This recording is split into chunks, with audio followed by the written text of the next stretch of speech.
First glitch. I was getting ready for a day at the office when I realized I was running low on coffee.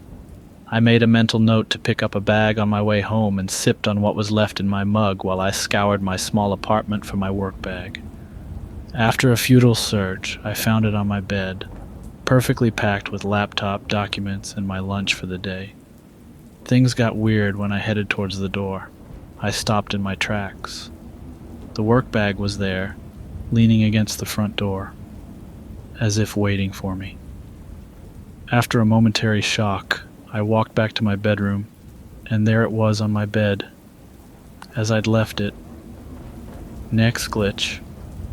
Driving back home from work one evening, I was sitting at a familiar red traffic light. It's the longest one in my route, and the light takes forever to switch to green. I sighed and glanced at my watch.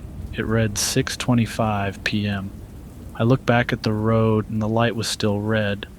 I blinked and glanced at my watch again. It now read 6:45 p.m. My heart rotated through confusion, panic, and disbelief. 20 minutes had passed in a split second. The traffic light flicked to green and I just drove. Next glitch. Working late one night, I was alone in my office. I'd been pinching the bridge of my nose trying to ward off a headache when I heard the unmistakable sound of a printer. I walked over, and out of the corner of my eye, I saw someone standing at the other end of the room.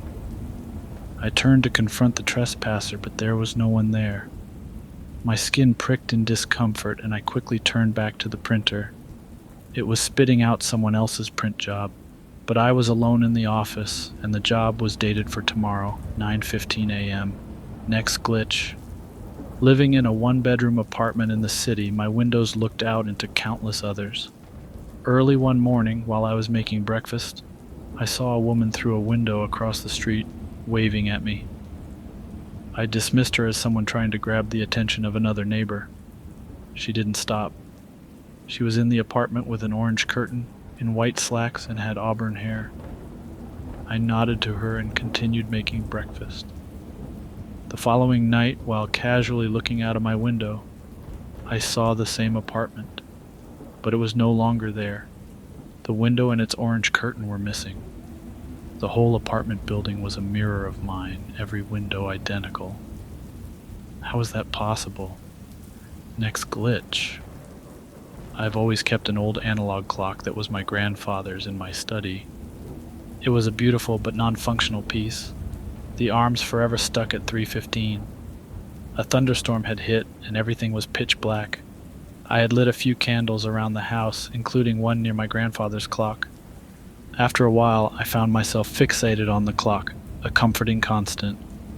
As I willed my mind to shift focus, I noticed something bizarre. The arms had moved. The time now was 3:45.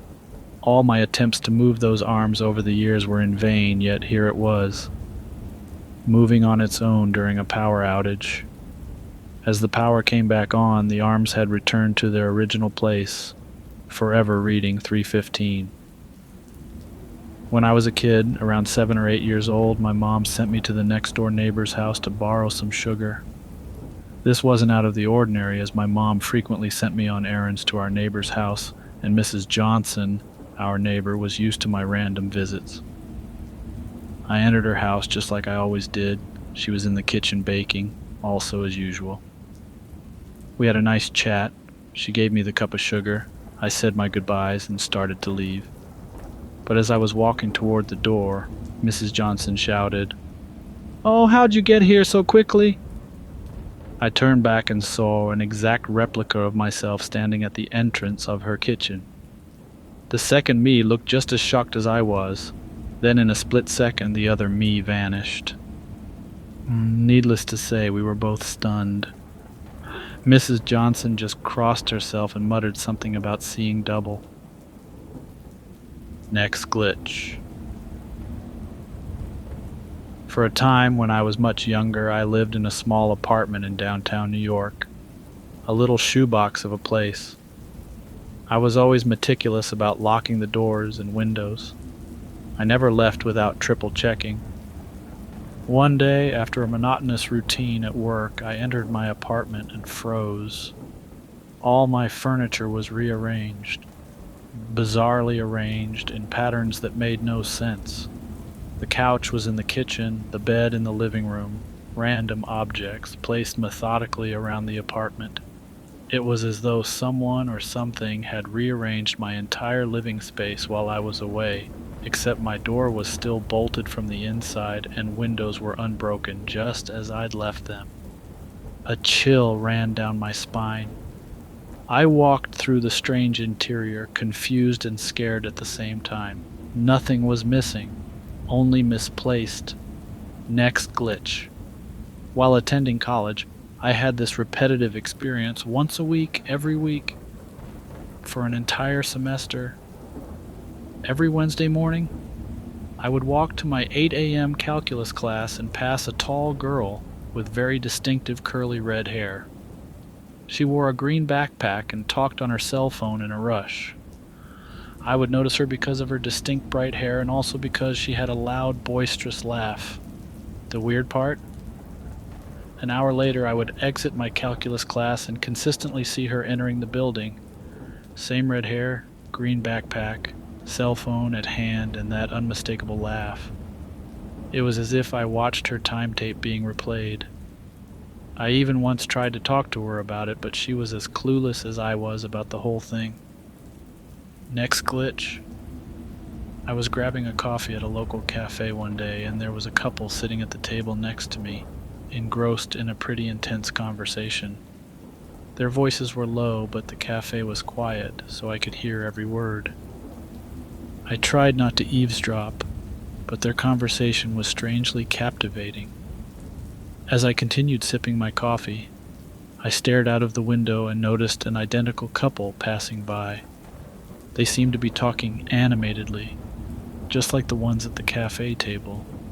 Same clothes, same physical characteristics, the woman nodding similarly, and the man gesturing in the exact same fashion. I instinctively looked back at the couple sitting next to me. They hadn't moved. My heart pounded as I looked back and forth between the two couples. The couple on the street disappeared out of sight, and when I looked back, the cafe couple were acting as if nothing had happened.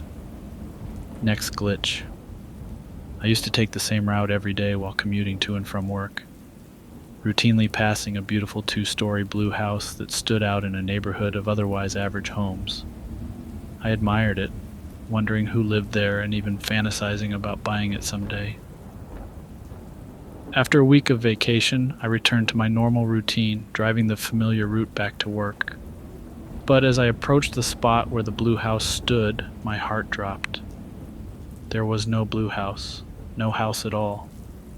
Just an empty lot filled with long grass and a single, solitary, towering oak tree. I couldn't make sense of it. I had been away for just a week. It wasn't possible for a house to disappear in such a short span. Yet there it was, the empty plot glaring back at me. It felt as though reality itself had been yanked from underneath my feet.